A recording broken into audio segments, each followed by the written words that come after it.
Bienvenida, bienvenido. Hoy es viernes 27 de septiembre de 2024 y esta es la Semana en 10, un espacio de la Barra Mexicana, Colegio de Abogados, dedicado a llevarte a ti las noticias jurídicas más relevantes de la semana. Mi nombre es Luis Pereda y comenzamos.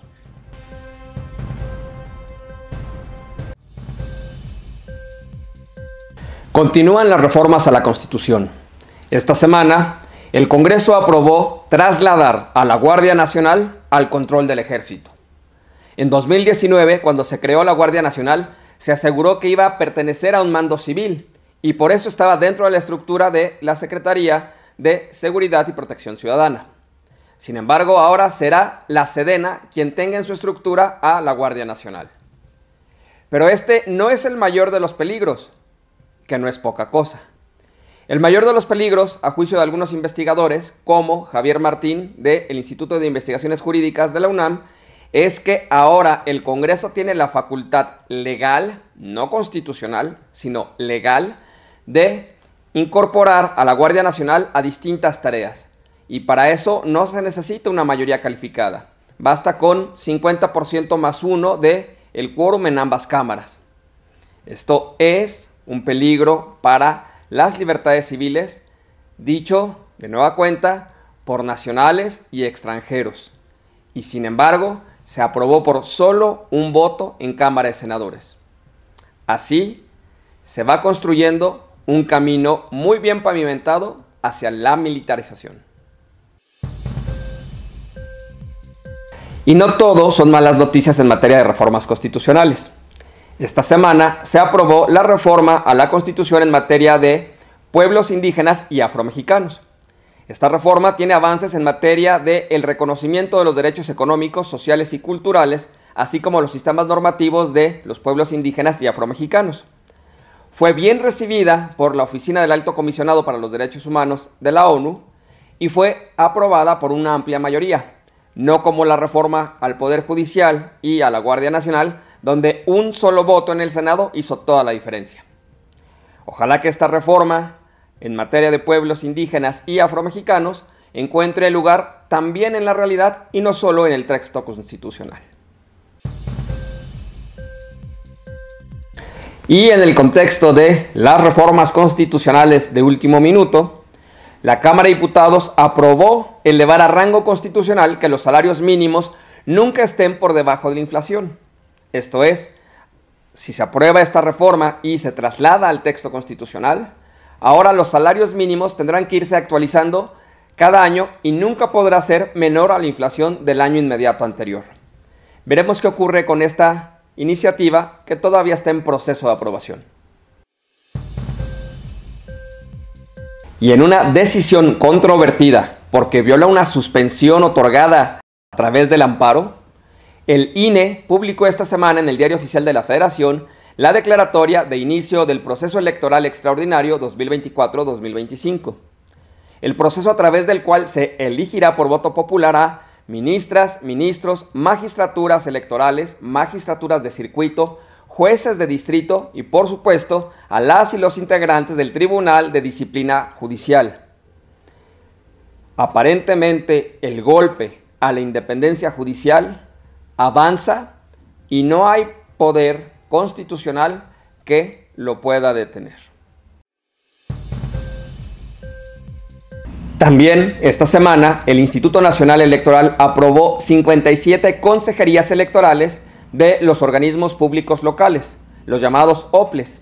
Estas nuevas y nuevos funcionarios públicos durarán 7 años en su encargo y entre otras tareas tendrán la encomienda de organizar elecciones en 2025, como por ejemplo en Veracruz y en Durango. Habrá que estar muy atentos a que esto ocurra adecuadamente. Esta semana, el INAI resolvió que la COFEPRIS, la Comisión Federal para la Protección contra Riesgos Sanitarios, tiene la obligación de entregar el registro de un medicamento genérico para el tratamiento de la insuficiencia cardíaca, así como las indicaciones para recetarlo. Es el caso que un ciudadano le solicitó esta información a la COFEPRIS y la COFEPRIS le dijo que no la tenía, lo cual por supuesto era inverosímil. Ante eso, el ciudadano acudió al INAI a presentar un recurso de revisión que el INAI resolvió favorablemente y ahora la COFEPRIS tiene la obligación de entregar esta información, que no está protegida por ningún tipo de confidencialidad al tratarse de un medicamento genérico.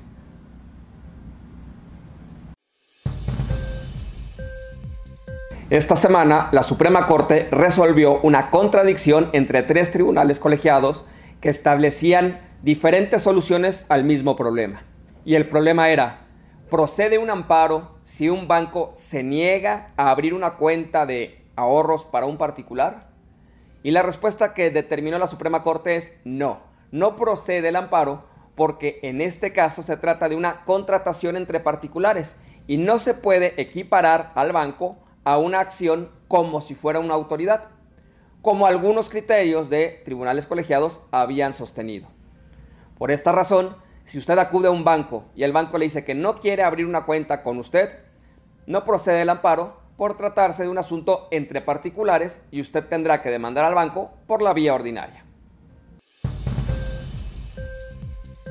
Y en un criterio muy interesante que tiene una afectación en la vida cotidiana de las personas, la Suprema Corte determinó que es inconstitucional negarle a una persona un acta de nacimiento sin ningún tipo de anotación marginal, ya sea que se haya casado o se haya divorciado. Esto sucedió en Jalisco, donde una mujer solicitó al registro civil un acta de nacimiento, pero que no trajera anotaciones marginales. Por supuesto, esto le fue negado, la mujer se amparó y el juez de distrito le negó el amparo. Fue a través de la revisión de ese amparo que atrajo a la Suprema Corte, en la que determinó, a través de una ponderación de derechos, que la mujer sí tenía derecho a un acta de nacimiento que no revelara más datos confidenciales o personales de los estrictamente necesarios, entre ellos su estado civil. Así es que ya sabe, si usted quiere un acta de nacimiento sin anotaciones marginales, procede su amparo. Termina un sexenio más del titular del Ejecutivo Federal. Un sexenio que será muy difícil de olvidar por distintas razones. Entre ellas, por las amenazas que se le asestaron al Estado Constitucional de Derecho. Amenazas que será muy difícil revertir en los próximos años. Amenazas a la libertad de expresión. Amenazas desde el militarismo. Veremos qué ocurre el próximo sexenio, donde una mujer, por primera vez en la historia de México, y esto es algo para celebrar, tomará las riendas de las Fuerzas Armadas, la representación del Estado y, por supuesto, el ejercicio del gobierno. Ojalá que puras cosas buenas puedan venir para México, aunque hay razones para estar escépticos.